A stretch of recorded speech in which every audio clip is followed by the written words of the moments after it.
guys? Welcome to JSpeak. This week we're going to cover a couple questions, so let's get to it. Alright, so I got a question about why do I use so many effects in some of the demos I do with amps?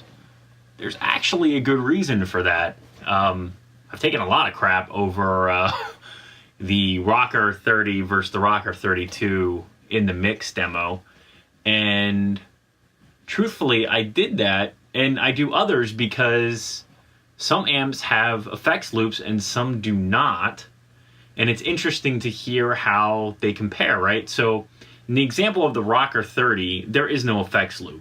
You're just straight into the amp. That's how it sounds.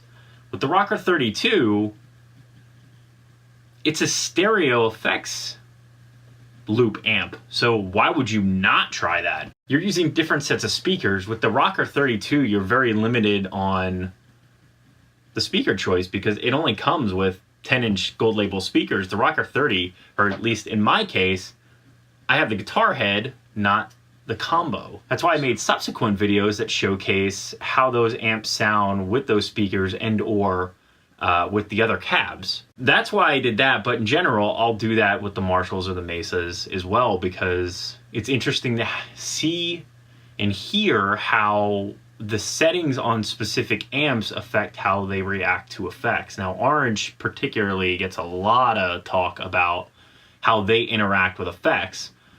Personally, yeah, some of them are, less than desirable, and some of them are actually fine. The amps that have effects loops, the OR series and the Rocker Verbs, I don't see an issue with them. They're fine. And even running stuff up front in the 8030, they're okay. What you end up getting if you're using more complex delays and reverbs is probably a little more dirt and gain setting reacting to that effect, and it just kind of creates this extra noise. Now, depending on the effect you're going for, you can definitely use it. So there are some songs where I've specifically just used one of those heads or amps because the additional effect that you get from running that effect up front. So there's a definite difference between running up front and the effects loop, but that's a different discussion. So if you want me to cover that sometime, you let me know.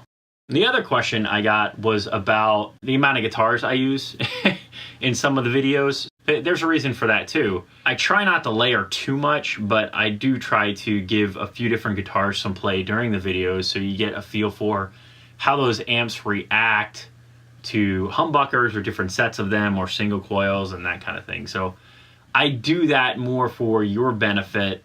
It's interesting to pair different guitars and amps together to see how they react.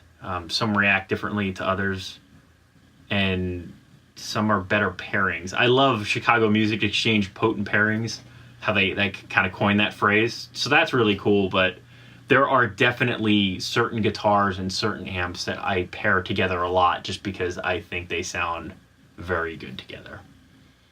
If you have a question or a request, please feel free to ask. Leave your comments below. Give me a thumbs up. Make sure you subscribe if you're a new viewer. Many more videos to come. Don't miss one sub.